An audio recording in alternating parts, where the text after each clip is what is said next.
welcome back to another episode of Rec Rev, where I help you deal with anything Snowdog. Today we have a sport model that a customer brought in for a reverse gear issue.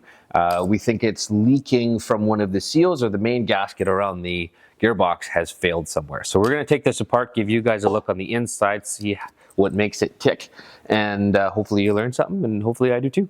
The first thing we're going to do is release the spring here, which is going to allow us to work a little more freely. Now this one is a pain to get off afterwards, so leave this one attached for now and don't worry about it too much. What we're going to do is we're going to take this guy off first.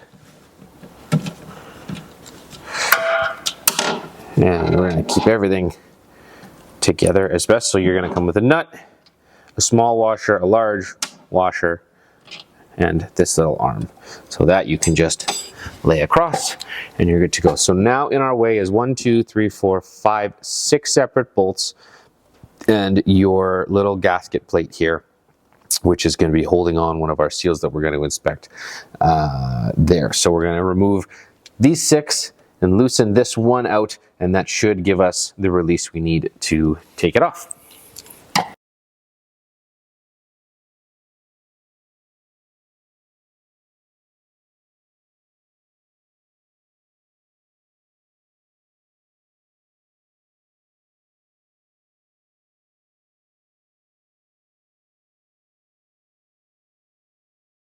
So that's off. This now should be free for me to remove.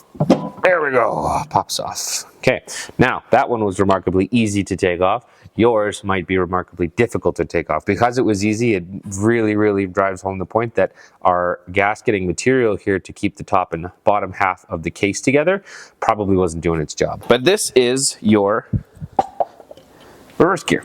Your forward and reverse is powered by just this cable moving a little bracket left and right, and all that does is move this gear in and out, in and out. In here, what I can see is that our oil is really pooling up in this section right here, which looks pretty much in line with what the customer is telling us, that it was spraying up the front of his machine. So it had to be pretty close to here. So I am going to just make sure that these are all seated correctly, and then we're going to apply a new gasket material inside of this with just a gasket maker that we have, and hopefully that does the trick. So stay tuned for that. All right, so we've cleaned all this up the best we can, and we're making sure that everything remains seated. All the rings are in place. The seals look good and undamaged, which is great. We pulled this one and I didn't see anything, and that's still seated. So now we're just going to apply our gasket maker. Now, it's a good thing to note that your reverse gear is being grabbed and changed by this. So this is what turns left and right. Now when you put this back together, it's important to make sure that you seat this little ring back into the slot right here where it actually moves the gear. So that can probably be the trickiest part of this entire assembly here. So what I'm going to do is I'm going to put the gasket maker on, and then we are going to do our best to seat this back in place. Okay. So that is all together. We're going to make sure that we seat this back where it's supposed to go.